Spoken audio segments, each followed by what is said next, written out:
여러분 한 주간 평안하셨습니까? 네. 다 같이 자리에서 일어나 10월 15일 주일 예배 하나님 앞에 함께 드리겠습니다.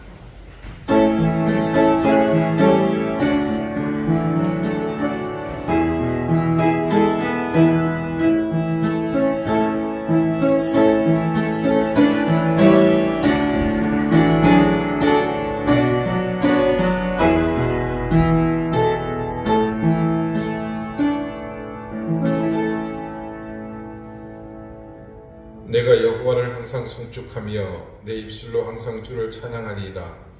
내 영혼이 여호와를 자랑하리니 곤고한 자들이 이를 듣고 기뻐하리로다. 나와 함께 여호와를 광대하시다 하며 함께 그의 이름을 높이세. 아멘. 주님, 우리가 이 풍성한 계절의 한가운데서 만물을 바라봅니다. 하늘은 맑고 투명함으로 하나님의 마음을 우리에게 보여주십니다. 더 높은 태양, 옷깃을 스치는 바람은 우리를 향한 하나님의 공평하신 은혜를 더 깊이 느끼게 합니다. 이 땅 사나이에 형형색색 물들어가는 수목들은 다양한 모습으로 우리에게 다가오시는 주님의 사랑을 깨달으라 말합니다.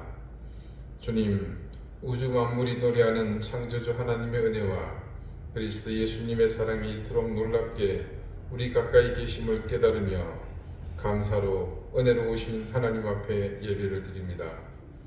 우리의 무지와 교만으로 인해 보지 못했던 가을을 보며 겸손과 물러섬으로 주님께서 더욱 높아지시는 오늘 이 예배 되게 해주십시오. 예수 그리스도 이름으로 기원하옵나이다. 아멘. 4장 함께 찬송하겠습니다.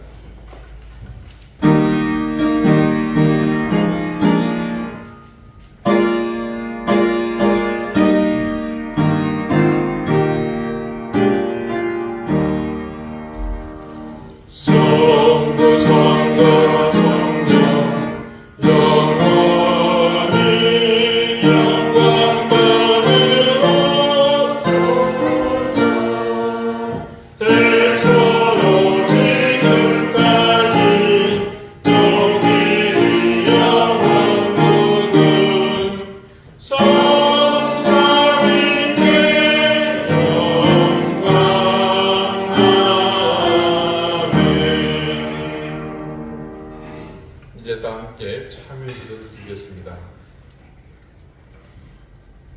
한없이 불평하며 만족하지 못한 삶에 자신을 폄하하며 살았던 어리석은 지난 시간을 하나님 앞에 회개합니다. 소유에 집착하며 살았기에 우리의 마음과 생각은 늘 빈 주머니에서 떠나지 못했습니다. 내 삶의 자리는 당연히 집착과 소유의 또 다른 방편이었기에 늘 비교하여 볼품없는 나 자신의 초라한 모습 때문에 우울했고 의기소침하기만 했습니다. 하나님은 우리 인생을 각자 최선의 자리로 이끄시고 최고의 가치와 은혜로 채워주시는데 그런 하나님을 바라보아야 할 우리의 눈은 세상에 머물고 욕망의 최정점에 고정되었기에 우리는 단지 물질과 명예, 권력의 테두리 안에서만 살아 있었습니다. 그래서 우리의 불평과 자괴감은 당연하였고 그 때문에 하나님의 음성은 전혀 들리지 않았으며 기록된 하나님의 말씀은 그저 윤리교과서의 가르침 정도로만 여겨졌습니다. 주님, 잘못된 인생의 방향에 대한 설정을 바꾸게 도와주십시오. 더 이상 이런 소모적인 죄인의 삶에 갇혀있지 않게 하시고 참다운 그리스도인의 모습으로 살게 도와주십시오.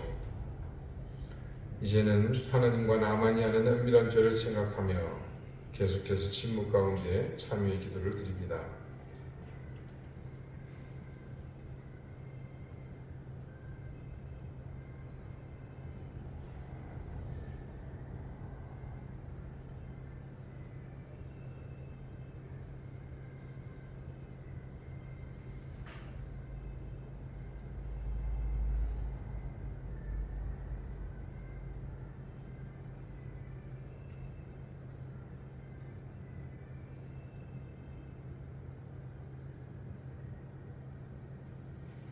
하나님께서는 자신의 부끄러운 죄를 솔직하게 고백하는 사람들에게 말씀하십니다.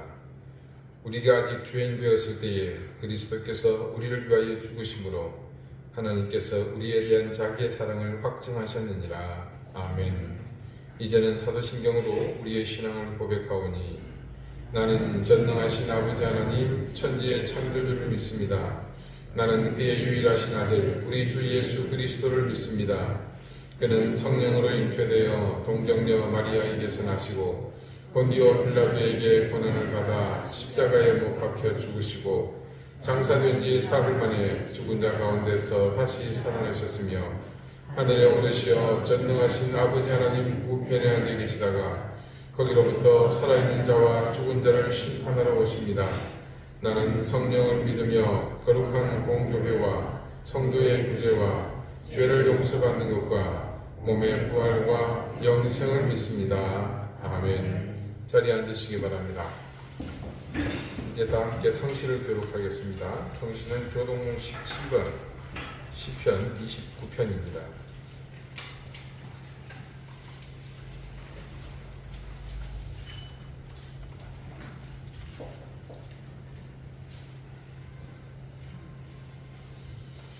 너희 권능 있는 자들아 영광과 능력을 여호와께 돌리고 돌릴지어다. 여호와께 그의 이름에 합당한 영광을 돌리며 무엇과 옷을 입고 여호와께 예배할지어다. 여호와의 소리가 물 위에 있도다. 영광의 하나님이 우레소리를 내시니 여호와는 만 위에 계시도다. 여호와의 소리가 미시며 여호와의 소리가 명령시도다.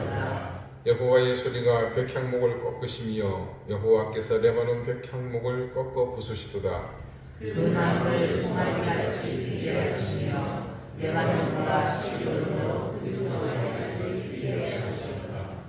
여호와의 소리가 화염을 가르시도다.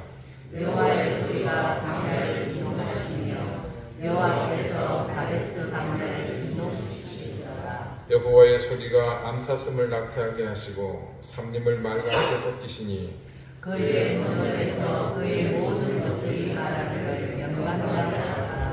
여호와께서 홍수 때에 좌정하셨으며 여호와께서 영원하도록 왕으로 좌정하시도다.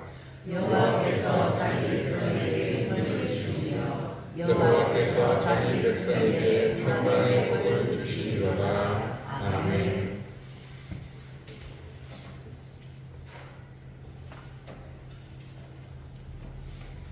하나님께서 일하시는 또 다른 손길인 세월은 우리를 가을의 가장 깊은 중심으로 이끌고 왔습니다.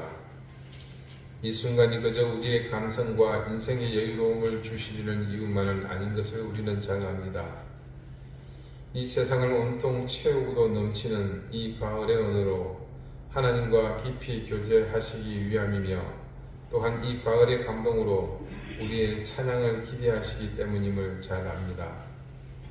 이 위대한 가을의 주인이신 하나님, 우리의 감성도 우리의 이성도 그리고 우리의 이성과 미력 하나만 하나님을 바라보는 신앙의 시선까지도 모두 이 귀한 시간에 하나님을 향해 고정하게 해주십시오. 하나님이 주신 이 계절의 언어와 향기와 색깔로 하나님의 전능하심과 세심하신 사랑하심을 높이 찬양하며 경배드립니다. 오늘 이 예배를 기억하며 우리가 주님께 나온 것은 우리의 욕심을 따라 그리고 우리의 선택에 따라 이루어진 것이 아니라 하나님의 뜨거운 사랑의 초대임을 기억하며 우리가 그 초대에 참여한 성실한 손님이 되게 해주십시오. 그러므로 아버지 하나님, 오늘 예배는 우리에게 내려오셔서 우리의 상한 심령을 어루만져 주시고 우리를 미혹하던 모든 악한 영의 역사로부터 우리를 건져 주십시오. 허황한 일에 뺏겼던 우리의 생각과 마음을 주님 앞으로 돌이키게 해주시고 더 이상 죄의 종노릇하던 이전의 삶에 잠식되지 않게 해주십시오. 세상을 바라보며 우리는 늘 익숙한 스트레스로 무익한 말을 내뱉고 불평을 습관처럼 늘어놓았고 불의함을 수치로 생각하지 않는 사람들을 보며 저주하고 정죄하다 결국 그들과 같은 그런 인생을 살아야 했던 우리를 그 구렁에서 건져주시며 감사합니다. 이제는 그들의 얼굴에 칠해진 검당을 보며 일희일비하지 않게 해주시고 지구촌의 일상이 공유되는 세상에 살며 쏟아지는 정부에 만족하기보다 더 가중되는 기도의 제목들에 더욱 민감하게 하시고 이웃의 아픔과 신음에 민감할 뿐 아니라 지구촌의 아픔과 신음에도 이제 우리가 적극적으로 기도하며 하나님의 은혜를 구하는 인생이 되게 해주십시오. 하나님, 우리 교회를 기억해 주시기를 구합니다. 마땅히 있어야 할 사명과 목적에 소홀하지 않게 하시고 세상을 채우는 그저 한 공간에 지나지 않게 해주시기를 구합니다. 거대한 별을 움직이는 키와 같이 보이지 않지만 영향을 끼치는 그런 역량을 갖추게 하시고 세상을 향해 우리 역할을 게을리하지 않도록 해주십시오. 무엇보다 늘 바라는 것은 우리 한 사람 한 사람이 교회라는 사실을 자각하며 우리의 발음이 교회의 온전함이 되고 세상의 희망이 됨을 기억하며 오늘 이 시간에 최선을 다하게 해 주십시오. 우리 사랑하는 이든교회 성도들을 기억해 주십시오. 무엇보다 질병 때문에 고통받는 가족들을 하나님 전능하신 손길로 살펴주시고 치유해 주십시오.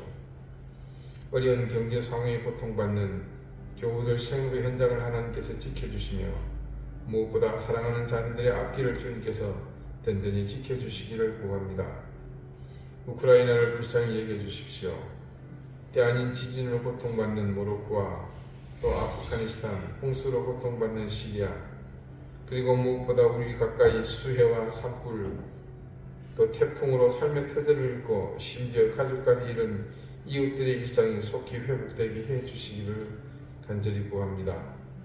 이제 주님 말씀을 듣겠습니다. 가난한 심령으로 겸손하게 겸비하게 해주셔서 주실 은혜를 온전히 감당하며 받고 누리며 잃어버리지 않게 해주십시오. 예수 그리스도 이름으로 기도드립니다. 아멘.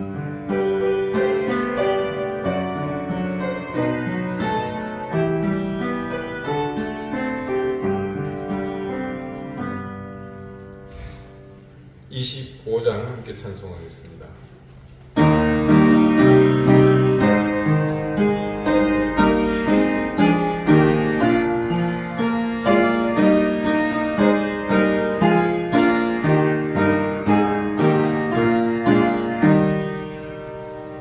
열려는 거셔서 주 앞을 들이세 저 전차 깊은 너희가 온 땅에 퍼지네 내 언약 내어서 주 찬송하여라 온 백성들을 속하신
오늘 하나님께서 우리에게 주시는 말씀은 신약성경 에베소서 1장 20절에서 23절까지의 말씀입니다. 신약 310쪽입니다.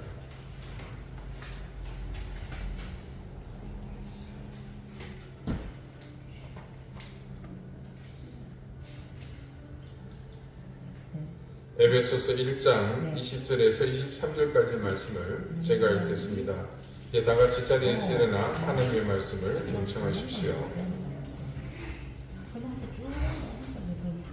그의 능력이 그리스도 안에서 역사하사 죽은 자들 가운데서 다시 살리시고 하늘에서 자기의 오른편에 앉히사 모든 통치와 권세와 능력과 주권과 이 세상뿐 아니라 오는 세상을 일컫는 모든 이름 위에 뛰어나게 하시고 또 만물을 그의 발 아래에 복종하게 하시고 그를 만물 위에 교회의 머리로 삼으셨느니라.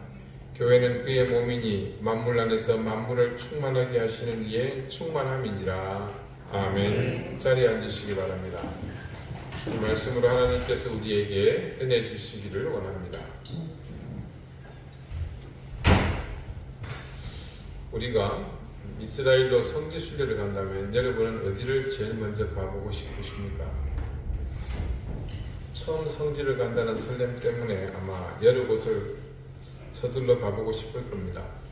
그런데 그 중에 반드시 뺄 수 없는 곳이 있다면 그곳은 아마 예수님께서 십자가에 매달려 돌아가신 골고다 언덕일 것입니다. 그리스도인이라면 누구나 할 것 없이 예수님께서 십자가에 달리신 그곳에 반드시 가보고 싶어 할 것입니다.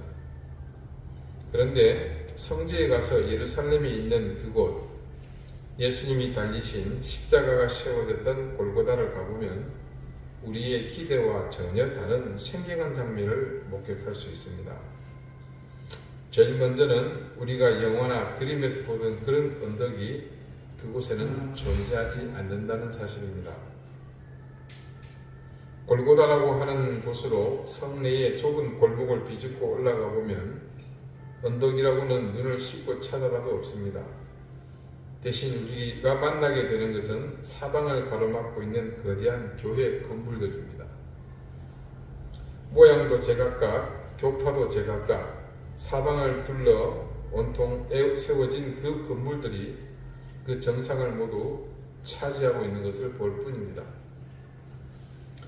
이게 뭐지 하고 잠시 숨을 돌리고 관찰하면 특별히 유난히 사람들이 많이 출입하는 교회를 볼 수 있습니다. 그 교회의 문을 따라 실내로 들어가 보면 놀랍게도 실내인데도 불구하고 천장이 엄청나게 높은 그런 홀이 등장합니다. 그리고 그 홀에는 높게 만든 강당 같은 곳으로 사람들이 줄을 지어 천천히 올라가는 것을 볼 수 있습니다. 그곳이 바로 우리 예수님이 달리셨던 십자가가 서 있던 자리입니다. 그러니까 골고다 언덕 위에 여기 있으면 이게 교회 건물이 이렇게 다 펴고 씌워져 있는 겁니다. 그러면 그 건물 강단 쪽 여기에 그 십자가 세워져 있던 이렇게 높은 언덕이 2m 정도 되잖아요.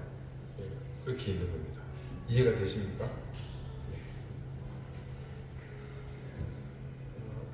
그곳을 사람들 줄을 따라 올라가 보면 그곳에 온갖 가지 수많은 상징물들이 정신없이 세워져 있는 것을 어제 여러분 카톡에 있는 사진으로 보셨을 겁니다. 그 예수님 모습 같은 그림이 있고 온갖 것이 막 정신없이 달려있죠. 그게 예수님이 숨을 거두신 바로 그 자리입니다. 그때의 모습 그대로 보존해 두었다면 얼마나 좋았을까 하는 아쉬움이 많이 남습니다. 사실 제가 그곳에 갔을 때는 충격이었습니다. 제가 기대했던 것과 너무나 달라서 실망을 넘어서 좌절까지 했습니다. 더군다나 더 놀라운 것은요, 그 십자가가 서 있던 곳에서 불과 한 20-30m 떨어진 곳에 여기서 보자면 저기 우리 뒤에 시계인 달린 벽 저 정도 크기를 거리가 될 겁니다. 그곳에 예수님의 무덤이 떡하니 자리 잡고 있습니다. 여러분 그 네 번째 사진에 그 건물 아닌데 뭐 화려한 상자 같은 게 있죠. 꽤 큰. 그게 바로 예수님의 무덤이라고 불리는 곳입니다. 사진상에도 드러나지만 그 무덤 안에 들어가 보기 위해서 줄지어 선 사람들의 모습이 보이실 겁니다. 평소 같으면 몇 시간을 기다려야 할 정도로 줄이 길다고 합니다. 그나마 우리는 운이 좋아서 금방 들어갔다가 나올 수 있었는데 참 만감이 교차했습니다. 제가 신앙이 별로 안 좋아서 그런 점도 있지만 그곳에는 전 세계에서 몰려온 그리스도인이 함께 모여 있는 곳입니다. 특히 상징물이나 아이콘에 익숙한 가톨릭 교도들은 곳곳에서 울거나 또 간절히 기도하는 모습을 볼 수 있습니다. 여러분께 보내드린 마지막 사진은 예수님을 십자가에 내린 뒤에 잠시 눕혀두었던 곳이라고 합니다. 제가 사진을 찍을 당시는 몇 사람밖에 없지만 그 건물에 들어선 이후 내내 그곳에 많은 사람이 그 돌을 만지면서 묵주를 들고 기도하고 눈물 흘리는 것을 보았습니다. 그러니 예수님의 무덤 안으로 들어가는 사람들은 여러분 어떤 모습일지 상상이 가십니까? 그러나 저는 도무지 어떤 감흥이나 영적인 느낌, 하다못해 감정적인 몰입조차도 되지 않았습니다. 심각한 문제죠. 다른 사람도 아니고 목사가 그 현장에서 그런 모습이었다면 이건 길고 가볍게 생각할 문제는 아닙니다. 그러나 저는 도저히 그곳에서 주님의 죽으심과 십자가의 고난을 묵상하고 싶지 않았습니다. 그곳을 보고 나온 뒤 저는 지금 이 시대, 이 땅의 교회 그리고 천주교, 동방정교회를 포함한 기독교의 모든 종파가 오늘날 왜 이렇게 타락하고 병들었는지 그 원인을 알 수 있었습니다. 이미 1000년도 훨씬 이전에 이 땅의 교회는 미래의 교회가 어떻게 되어야 할 것인지 스스로 방향을 그곳에서 잡아놓고 못을 받고 있었기 때문입니다. 다른 모든 것도 마찬가지입니다. 모든 성경 속의 사건이 일어났던 상징적인 자리는 전부 예배 없이 모두 다 그 장소를 교회로 덮어버렸습니다. 갈릴리 바다는 너무 커서 어떻게 할 수 없어서 못 지은 것 같아요. 아마 그 호수 크기가 작았다면 분명 누군가는 그런 시도를 했을 겁니다. 한마디로 이건 전부 우리 교파, 우리 교단만의 전유물이라는 듯이 말입니다. 단 한 곳도 예외 없이 모든 곳이 교회 건물이 점령해 버렸습니다. 예루살렘에서 가장 실망한 곳을 꼽으라면 저는 단연코 예수님의 무덤을 꼽습니다. 다른컨대 그곳은 예수님의 무덤이 아닙니다. 아니, 무덤이 될 수 없습니다. 동서고금을 막론하고 성 내에 묘지를 쓰는 곳은 아무 곳에도 없습니다. 하다못해 왕의 무덤이라고 할지라도 예외 없습니다. 여러분, 우리나라 모든 왕의 무덤이 어디 있습니까? 사대문 밖에 전부 있습니다.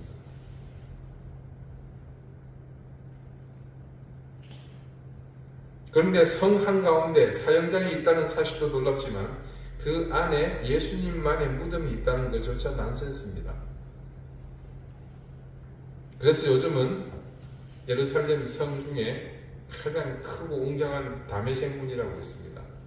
그 문 밖에 가든, 정원이죠. 툼, 무덤입니다. 가든 툼이라는 곳을 대신 방문하는 사람들이 많습니다. 여러분, 제가 두 번째 사진 보내드렸죠. 얼마나 소박하고 여러분 단촐하게 되어 있는 무덤입니까? 근데 그 사진을 가만히 보십시오. 여러분이 성경 속에서 듣고 알고 있던 그 무덤의 형상과 너무 일치하지 않습니까?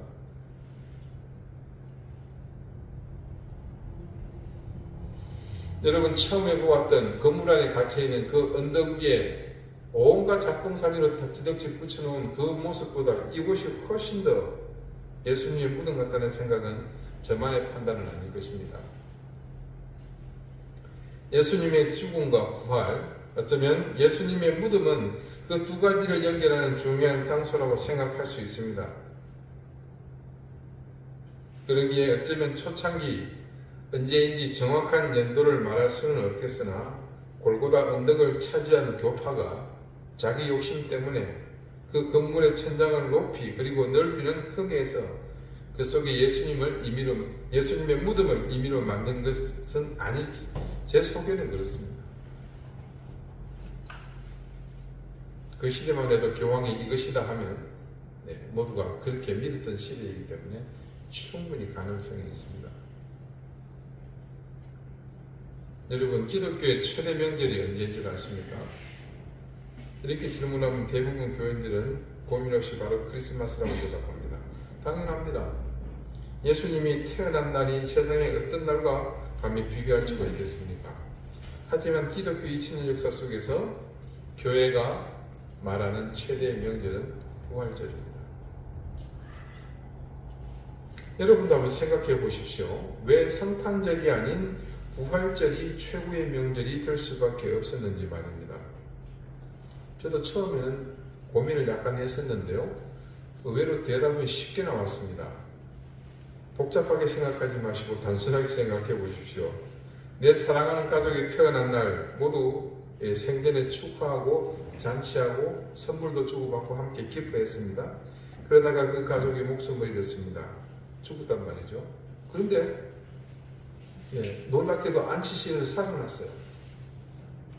죽었다가 다시 살아났다고 생각해 보세요. 그 기쁨이 생일을 맞는 것과 비교할 수 있겠습니까? 그런 의미로 생일과 다시 살아난 날의 의미를 부여한다면 어느 쪽에 더 가져오면 되겠습니까? 물어볼 필요도 없죠.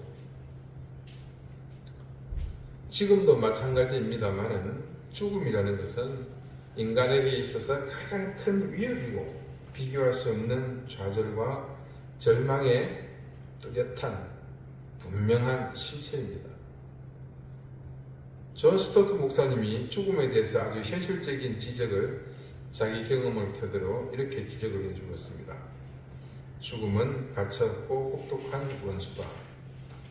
그것은 언젠가 우리 모두에게 임할 것이다. 몇 년 전에 응급실에 실려간 한 교인을 신방하기 위해 런던 병원에 간 적이 있었다. 그녀가 죽음의 문턱에 가 있으리라 생각했는데 오히려 앉아서 미소 짓고 있었다. 내가 병원에 실려왔을 때 의사들과 간호사들이 모두 내 주위에 빙 둘러 모여 있었어요. 내가 곧 죽기라도 하는 것처럼 말이죠. 하지만 나는 죽지 않아야겠다고 결심했어요. 그녀는 이렇게 말했다. 그것은 용기 있는 생각이었지만 완전히 정확하지는 않았다. 그 부인은 실제로 그 이후에 죽었다. 우리는 죽음을 연기하는 데는 성공할 수 있지만 죽음을 피할 수는 없다. 그리고 죽음 이후에는 그 어느 것도 부패와 분해 과정을 멈출 수 없다. 심지어 현대 의학의 대단히 정교한 방부 처리 기술로도 시체를 영원히 보존할 수는 없다. 우리는 흙이며 불가피하게 흙으로 돌아갈 것이다. 어떠한 인간의 능력도 이것을 막을 수 없다.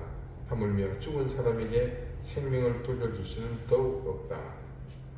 참 절절히 맞는 말이지만 들으면서도 어지간히 매정하다는 생각이 드시죠. 제가 여러분에게 그렇게 신방 가서 얘기하면 얼마나 그냥 정념이 떨어지시겠어요. 성경 말씀에서는 죽음에 대해 많은 곳에서 이야기합니다. 사실 처음 하나님이 아담과 그리고 하와를 창조하셨을 때 인간이란 어디에도 죽음을 염두에 둔 존재, 그런 유한한 존재가 아니었습니다. 사실상 영생의 존재였습니다. 하나님은 그런 인간에게 딱 한마디 죽음이라는 것을 경고하셨는데 그것이 창세기 2장에 기록된 선악과에 대한 경고에서였습니다. 창세기 2장 16절 17절 말씀을 제가 읽어드리겠습니다. 여호와 하나님이 그 사람에게 명하여 이르시되 동산 각종 나무의 열매는 네가 임의로 먹되 선악을 알게 하는 나무의 열매는 먹지 말라. 네가 먹는 날에는 반드시 죽으리라 하시니라. 자, 이후 하나님이 독취하는 아담에게 하와를 주시게 되거든요. 그들은 에덴에서 죽음의 실체를 알지 못한 채 낙원의 삶을 영위하고 있었습니다. 근데 결국 뱀, 그러니까 사탄의 유혹에 넘어가 선악과를 먹게 되었고 그 결과로 그들은 지금의 우리와 같은 유한한 존재, 즉 죽어야 하는 존재로 그 본질이 바뀌게 되었습니다. 처음 창조될 때 실제로 죽음과 무관한 존재였던 최초의 사람은 이제 그 불멸의 조건에서 벗어나 죽음을 피할 수 없는 그런 존재가 됩니다. 결국 죽음이란 인간이 자기 욕심 때문에 죄로 인해 스스로 불러온 결과라고 봐야 합니다. 모세를 부르신 하나님은요, 애굽에서 노예로 살고 있는 자기 백성들을 광야로 이끌어내어 가나안으로 가도록 하셨습니다. 그래도 한때는 애굽의 왕자 신분이었던 모세가 다시 애굽의 왕궁으로 돌아가서 히브리인들을 광야로 내보내달라 요청했지만 애굽의 왕인 바로는 허락하지 않았습니다. 그러자 하나님은 모세를 통해 그 땅에 무려 10가지에 달하는 재앙을 내리셨습니다. 피, 개구리, 이, 파리, 우박, 메뚜기, 악질, 독종, 흑암에 이르는 9가지의 재앙이 이어지는 동안에 처음에는 눈도 깜빡하지 않던 바로와 그 재앙의 강도가 조금씩 높아지면서 서서히 물러서는 기미를 보였습니다. 그러나 결과적으로는요, 9번째 애굽 전역에 흑암이 몰려올 시점에 이르기까지 실제로는 그 흑암 앞에서도 자신의 고집을 꺾지 않았습니다. 그때 마지막 어떤 재앙이 임했습니까?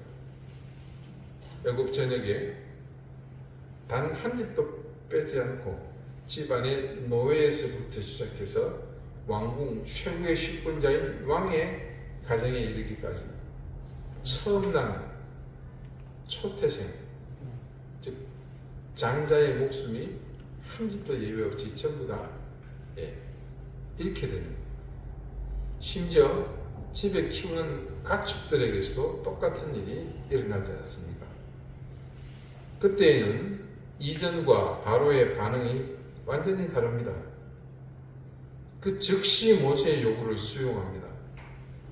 앞선 몇 분의 사례처럼 처음에는 용인했으나 다시 물리는 것이 아니라 완전히 항복하고 전적인 수용 의사를 밝힙니다. 피나 개구리, 이나 파리, 메뚜기, 우박이 먼저입니다. 그 다음에 메뚜기, 악질이나 독종, 그리고 흑암에 있는 이 9가지의 재앙은 사실상 바로에게 위협이 되지는 못했습니다.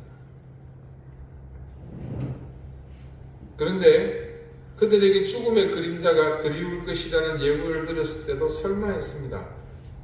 하지만 그것은 경고에 그치지 않았고 실제로 일어났습니다. 다른 9가지의 재앙, 아니 이 세상의 어떤 모든 재앙이 임해도 사실 그것은 두렵지 않았습니다. 적어도 대이집트 제국의 왕인 파라오에게는 말입니다. 그러나 죽음 앞에서는 그 어떤 허세도 필요하지 않았습니다. 자신의 권력, 자신의 힘, 어마어마한 돈이 있다고 하더라도 죽음은 한번 임하고 나면 끝입니다. 지나가 버리고 맙니다. 그리고 지나간 자리는 세상에서 겪을 수 있는 가장 고통스러운 아픔과 절망만이 남을 뿐입니다. 죽음은 그런 것입니다. 여러분도 직간접적으로 모두 죽음을 경험해 보셨을 것입니다. 여러분은 그 죽음을 경험했던 현장에서 어떤 기억을 가지고 있으십니까? 누구든 죽음의 자리에서 경험한 그 일은 크든 작든 생생하게 오래도록 기억에 머뭅니다. 심지어 우리 그리스도인 죽음 너머의 영원한 삶의 시작을 약속하며 그것을 확신하면서 아름답게 이별했다고 하지만 그 가슴 속에 남아있는 아픔과 이별의 상처는 쉽게 지워지지 않습니다. 공생애 동안 예수님께서 죽음과 관련한 몇 가지 이적을 행하신 기록이 있습니다. 가장 대표적인 이적이라면 죽은 나사로를 살리신 일이죠. 예수님께서 나사로가 위독하다는 소식을 전해 듣습니다. 그 전해 들은 장소가 베단이라는 곳일 겁니다. 근데 나사로가 살고 있는 동네도 베단이거든요. 이름이 같죠. 우리나라에도 보면 지명이 비슷한 데가 몇 군데 있죠. 여러분 혹시 신기라는 마을 들어보셨어요? 예, 제가 살고 있는 그 좁은 함양 땅에도 신기라는 동네 여러 군데 있습니다. 신의 기운이 있다는 그런 뜻이죠. 그걸 이름 갖다 쓰는 동네들이 있는 겁니다. 베다니의 뜻은 여러분 아실 겁니다. 벳이라는 집과 안이라는 슬픔이 합친 곳이죠. 동네 이름이 비촌인데 이유가 있다 그랬죠. 왜 그렇습니까? 그곳이 나환자촌이기 때문에 그런 겁니다. 자, 결국 예수님이 소식을 듣고 오시기는 했지만 죽고 나서 그것도 장사를 치르고 사흘이나 되어서야 예수님은 그곳에 도착하셨습니다. 장례를 치른 그곳이 임한 절망이 얼마나 컸겠습니까? 이 베다니에 살고 있었던 나사로, 이웃에 문둥이 시몬이 살고 있다고 말씀이 증언하죠. 예, 동서고금 어디를 막노라고 이웃에 문둥이가 사는 경우는 나환자촌밖에 없습니다. 자, 그들이 베다니에서 나고 자란 것이 아닙니다. 더듬어 가보면 나사로가 문둥병에 걸렸기 때문에 동네에서 쫓겨난 것이고, 그래서 이곳으로 흘러 들어온 것이죠. 평생을 이웃들로 배척당해서 고향을 떠나 이곳 베다니에 이주해서 살아야 했습니다. 동생 마리아가 머리를 풀어서 예수님의 발을 씻겼죠. 아직까지 헬라의 문화가 강력하게 지배하고 있던 그 시대 여성이 머리를 풀어 헤치는 것은 몸을 파는 사람이라는 그런 암시입니다. 병든 오빠를 대신해서 생계를 이어갈 유일한 방법이었던 것이죠.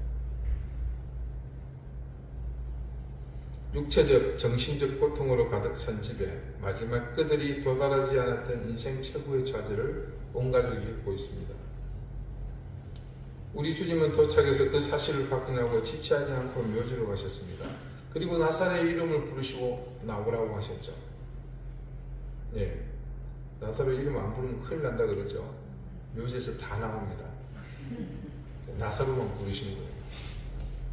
어떻게 장례를 치는지 모르겠지만 그때 그 모습으로 나사로가 주님 앞으로 나왔을 것입니다. 자, 여러분, 그 모습이 그들에게 얼마나 깊이 각인되었겠습니까? 한 번은 누가복음의 기록을 보니 백부장의 종을 살리신 사건들 기억하시죠? 우리 지난주에 잠깐 얘기했었습니다만, 누가복음에서는 그 일이 있고 난 이후에 예수님께서 나인이라는 성으로 가셨다고 기록되어 있습니다. 그 성에 들어갔는데 장례 행례를 맞닥뜨립니다.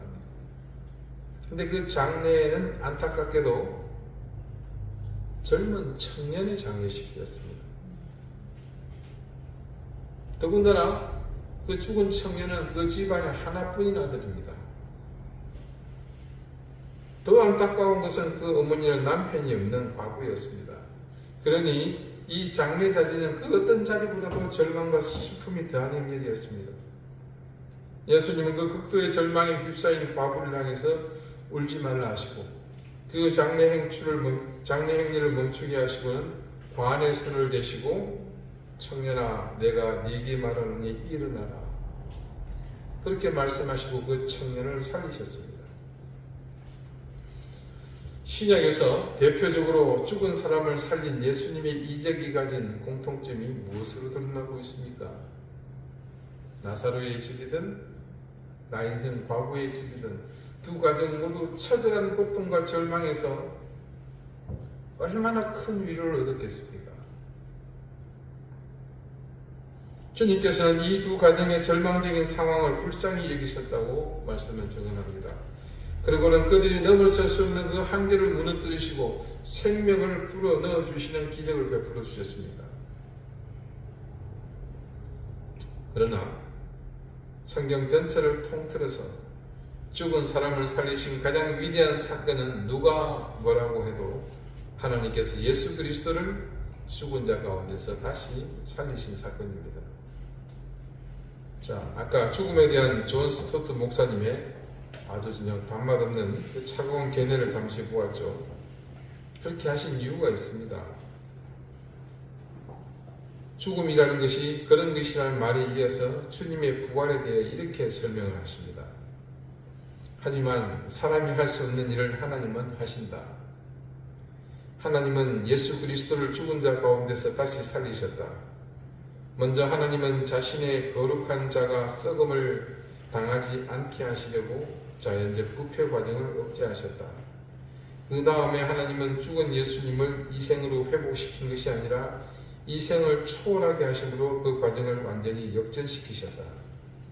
그분은 예수님을 완전히 새로운 생명, 죽지 않고 영광스러우며 자유로운 존재로 살리셨다. 그 생명은 그 누구도 한 번도 경험한 바 없으며 그 누구도 그 이래로 또 아직까지 경험한 바 없는 생명이다. 자, 오늘이 부활주일이 아니니까 주님의 부활이 중요한 말씀의 주제로 좀 부각되는 것은 그렇습니다만은 바울이 오늘 이 말씀을 통해서 주님의 부활을 이렇게 거론한 데는 목적이 있습니다. 오늘 본문 말씀을 여러분 주보를 펴보시고 정독해 보겠습니다. 20절부터 봅니다. 자, 먼저 첫 문장은 하나님께서 예수님을 부활시킨 것을 이렇게 기록하고 있습니다. 그의 능력이 그리스도 안에서 역사하사 죽은 자들 가운데서 다시 살리시고. 자, 뭐라고 되어 있습니까? 주님의 부활이 하나님의 능력으로 이루어졌다는 사실을 먼저 밝히죠. 그리고 이 부활이 있고 난 뒤에 일어나게 된 일에 대해서 다음과 같이 증거합니다. 하늘에서 자기의 오른편에 앉히사 모든 통치와 권세와 능력과 주권과 이 세상뿐 아니라 오는 세상에 일컫는 모든 이름 위에 뛰어나게 하시고 또 만물을 그의 발 아래에 복종하게 하시고 그를 만물 위에 교회의 머리로 삼으셨느니라. 자, 이 말씀에 따르자면 우리 주님께서 부활하신 이후로 일어나게 된 일이 있습니다. 먼저는 주님은 부활하신 이후에 어디에 앉게 되었습니까? 하나님 오른편에 앉게 되었습니다. 이것은 아마도 이 땅에 육신을 입고 오심으로 인해 비워두셨던 삼위일체의 하나님 중 성자의 자리에 다시 앉게 된 것을 가리키는 것으로 보입니다. 그 다음 주님에게 일어난 변화는 다음 말씀이 증가하는 사실입니다. 모든 통치와 권세와 능력과 주권과 이 세상뿐 아니라 오는 세상에 일컫는 모든 이름 위에 뛰어나게 하시고 또 만물을 그의 발 아래 복종하게 하시고. 부활하신 주님은 이 세상과 앞으로 오게 될 세상의 모든 것에서 가장 뛰어나게 되는 그런 존재가 되게 하셨습니다. 그리고 무엇보다 만물을 부활하신 주님의 발 아래 복종하도록 하셨다는 사실입니다. 그리고 우리가 봐야 될 마지막 중요한 한 가지 사실, 그를 어떻게 해요? 만물 위에 교회의 머리로 삼으셨느니라. 그리고 부활. 자, 하나님께서 예수님을 십자가에 달려 죽게 하셨습니다. 그 죽음은 이유 없는 죽음이 아닙니다. 단순히 숨이 딱 멈추고 쉽게 간편하게 죽은 그런 죽음이 아니라 그 죽음에 이르기까지 그분은 우리 인간이 겪을 수 있는 최악의 고통과 모욕을 감당하셔야 했습니다. 이유가 있었죠. 그 죽으심이 흠없이 이 땅에 오셔서 온전한 제물이 되어 영원히 드려질 6월절의 어린 양이 되시기 위해서였습니다. 그 죽으심만으로도 우리는 놀라운 그 자체의 기적 같은 은혜인데 하나님의 은혜와 사랑은 단지 그 죽음만으로 끝난 것이 아님을 오늘 말씀을 통해 바울이 증거하지 않습니까? 그분이 오고 가는 세상에 가장 존귀한 이름이 되시고 만물을 발 아래 복종시키는 권세를 가지게 된 사실은 사실 우리가 별 개연성 없는 그냥 하늘나라에서 하나님께서 그렇게 만드셨구나라고 여기면 그렇다고 할 그냥 정의의 그런 사실일 뿐이지만 근데 그 다음은 다릅니다. 그분이 앞에서 말씀드린 이런 그런 모습을 가진 그분이 교회의 머리가 되도록 하셨습니다. 하나님께서 전국에 부활하신 예수님을 어떻게 해요? 교회의 머리로 삼으셨다는 말이죠. 자, 여러분 상식적으로 예수님께서 교회의 머리가 되셨어요. 그러면 몸은 뭐가 되는 겁니까? 왜 고민하세요? 제 머리가 이 임장원인데 그 몸은 뭐 이겨냅니까? 아니죠. 예, 머리는 몸과 같습니다. 신화 속에 나오는 괴물이 아닌 다음에야 머리와 몸은 하나죠. 그러니 당연히 몸도 뭡니까? 예, 예수 그리스도인 겁니다. 그러니까 교회의 머리와 몸 전체가 다 뭐다? 예수 그리스도다. 주님의 죽으심과 부활은 단지 이례적인 하나님의 결심으로 어느 날 이루어진 사건이 아니죠. 이는 첫사람 아담의 범죄 이후 영원히 죽음의 사슬에 묶여서 영생의 길과 단절된 인간을 구원하셔서 영원한 생명을 주시려는 하나님의 그 오랜 계획이 이어진 겁니다. 자, 창세기 그 사건 이후 성경 말씀을 하나로 꿰어서 이어 내려오면 결국에 그 매듭을 끝에 다다르게 될 것입니다. 다다르게 될 사건이 무엇이다? 바로 이 부활이었던 거죠. 그런데 그렇게 부활을 이루신 주님이 무엇이 되었다고요? 교회의 머리가 되셨습니다. 그래서 교회는 뭐다? 부활하신 주님 그 자체라는 결론에 이르게 되죠. 이 에베소서는 바울이 로마에서 수감 생활을 하는 동안 오랜 시간을 두고 여유 있는 환경 속에서 기록한 그의 헬라 철학, 그것이 바탕이 된 그곳에 뭐가 심겨졌습니까? 유대의 철학, 그리고 더 놀라운 것은 복음에 대한 깊은 이해의 바탕을 둔 그렇게 만들어진 기록입니다. 바울이 이 에베소서를 통해 얼마만큼 교회에 대해 깊은 이해를 하게 되었는지 오늘 말씀을 통해 중요한 사실을 알게 됩니다. 예수 그리스도께서 머리가 되신 교회, 그리고 교회 그 자체가 예수 그리스도의 몸이 되는 이 사실을 알았기에 바울은 로마에서의 수감 생활을 마친 뒤 그의 복음 인생에 일대 변화가 일어나게 됩니다. 이후로 바울은 전도 여행을 통해 교회를 더 세우는 것보다 세운 교회를 돌아보는 일에 더욱 많은 관심을 가졌다는 사실을 그의 행적을 통해서 알 수 있습니다. 여러분, 예수님은요, 가이사랴 빌립보에서 베드로가 주는 그리스도시요 살아계신 하나님의 아들이십니다 라는 고백, 그 기초 위에, 그 고백 위에 교회를 세우시겠다고 말씀하셨습니다. 그런데 궁극적으로는 그렇게 당신이 말씀하신 그 기초 위에 자신이 직접 교회가 되셨습니다. 우리는 지금 이 사실을 무엇보다 무겁게 그리고 진지하게 받아들여야 합니다. 다시 확인합니다. 교회의 기초가 무엇입니까? 예수님께서 우리의 구주가 되심을, 살아계신 하나님의 아들이심을 고백하는 그 고백의 기초가 되어야 합니다. 그리고 그 기초 위에 무엇이 세워집니까? 예수 그리스도가 교회로 세워지게 된 것이죠.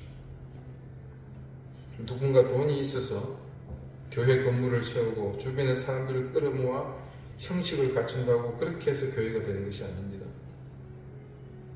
인간의 생각과 계획과 판단과 실행으로 교회가 되는 것이 아니라 우리를 위해 고난을 받으시고 십자가에 피 흘려 죽으신 주님, 그리고 다시 죽음의 권세를 이기시고 부활하신 주님이 머리가 되시고 몸이 되실 때, 그때 비로소 교회가 되는 것입니다. 바울의 이 고백과 교훈 속에서 우리가 가진 교회에 관한 생각을 비교해보면 우리가 교회에 대해서 얼마나 무지하며 더 나아가 아니라는 생각과 더불어 함부로 규정했는지를 깨닫게 됩니다. 물론 우리 교회의 교우들 가운데 내가 교회가 이런 곳이라고 주장하거나 이렇다 저렇다 주장하신 분은 지금까지 단 한 분도 안 계십니다. 얼마나 다행인지 모르겠어요.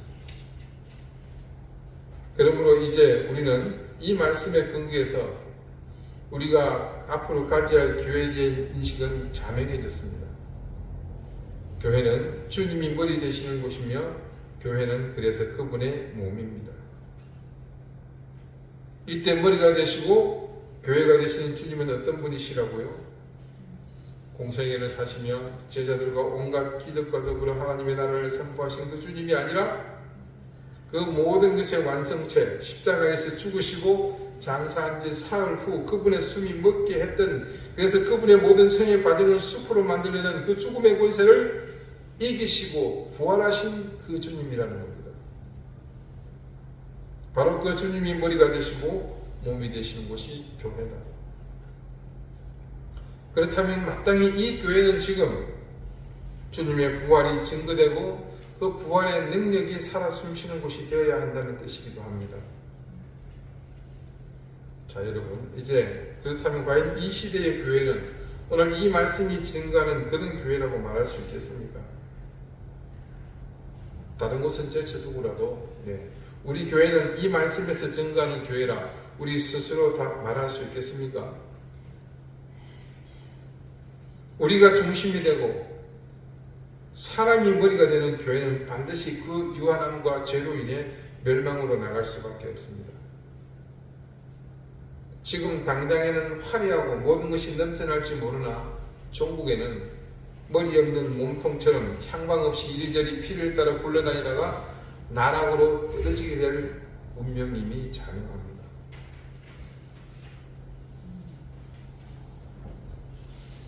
지금껏 일반적으로 그리스도인들의 의식 가운데 있는 교회는 지극히 자기 중심적인 그런 기관입니다. 교회를 통해 드러난 우리의 모습에서 전혀 영적인 행위를 찾지 못하는 것이 바로 그 증거입니다. 다시 한번 여러분에게 묻습니다. 교회의 기초가 무엇이었습니까? 예수님이 그리스도시고 살아계신 하나님의 아들이라는 고백이 아니었습니까? 그리고 그런 고백의 기초 위에 세워진 교회의 머리가 부활하신 예수 그리스도이신데 어떻게 교회가 인본적인 욕망을 대변하는 곳이 될 수 있겠습니까? 그러므로 주님을 향한 우리의 온전한 신앙의 고백이 기초가 되어 만물 위에 교회의 머리로 그리스도를 씌우신 하나님의 뜻을 따른 교회는 철저히 부활하신 그분의 능력이 살아 숨쉬는 곳이 되어야 합니다. 이제 우리 교회가 어떤 교회가 되어야 할 것인지 그 치유와 목적 그리고 존재 이유는 분명해졌습니다.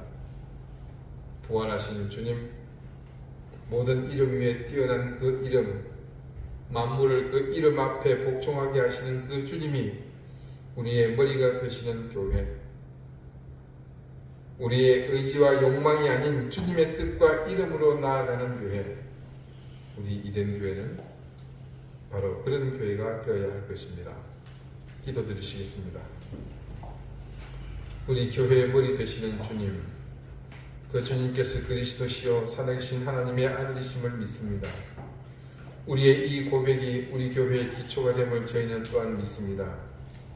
우리는 그저 그 고백만으로 만족하오니 주님께서 부활하시어 우리의 머리가 되어주심으로 우리의 교회가 또한 되어주십시오. 그래서 이제 우리가 아닌 주님이 교회의 주인이 되시며 교회의 머리 되신 주님이 우리 교회의 존재 이유와 목적이 되어주십시오. 우리의 욕심과 유한한 생각으로 나가는 교회가 아니라 만물을 그 발 아래 굴복시키는 부활의 그 권세로 가득한 큰 교회 되게 해 주십시오. 예수 그리스도 이름으로 기도드립니다. 아멘. 170장 함께 찬송합니다.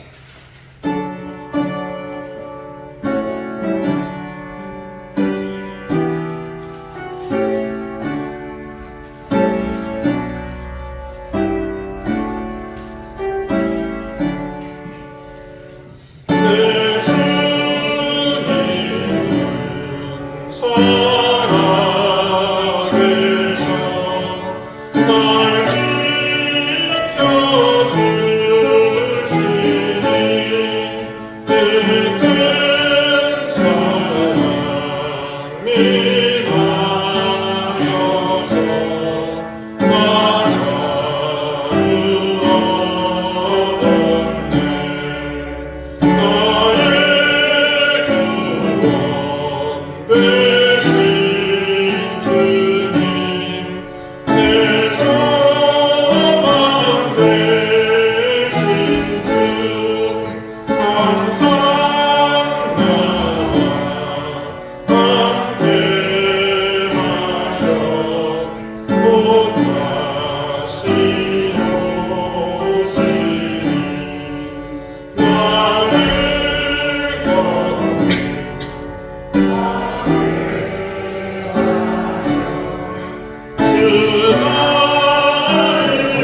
하나님의 은혜와 사랑을 감사드립니다.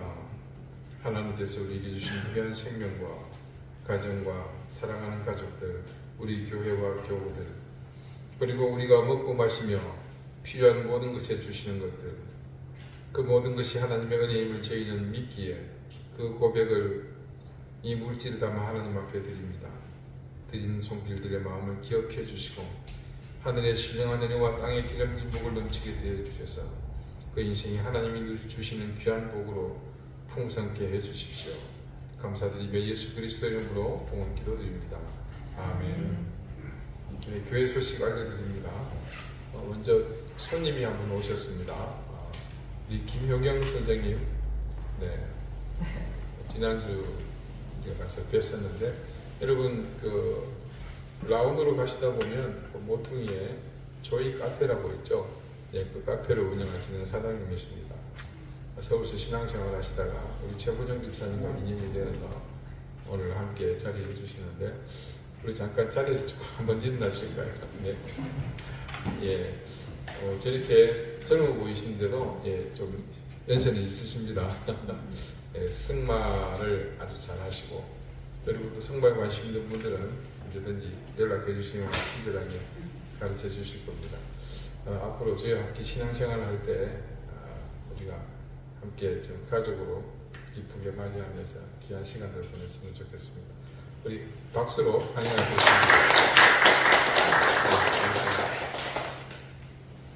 주고 있는 기도 제목들을 여러분 기억하시면서 늘 함께 기도해 주시길 부탁을 드리겠습니다. 다 같이 자리에서 일어나셔서 앞뒤 좌우에 계신 분들과 인사를 나누시겠습니다. 54장 함께 찬송하겠습니다.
이제는 예수 그리스도의 은혜와 하나님의 사랑과 성령의 교통하심이, 예수 그리스도가 우리의 구주시며 하나님의 살아계신 아들이라는 고백 위에 만물의 머리 되신 예수 그리스도께서 부활하신 몸으로 우리의 머리가 되어 주심으로, 그렇게 세워진 이 교회가 주님이 머리 되시며 주님이 몸이 되시며 주님이 중심이 되시는 그런 교회가 되기를 소망하며, 우리 사랑하는 이den교회 모든 성도들과 오늘 우리 교회에 함께 나와 이제 새롭게 신앙생활을 시작하시는 우리 김효경 선생님 위해 이제로부터 영원토록 항상 함께 하시기를 간절히 축원하옵나이다.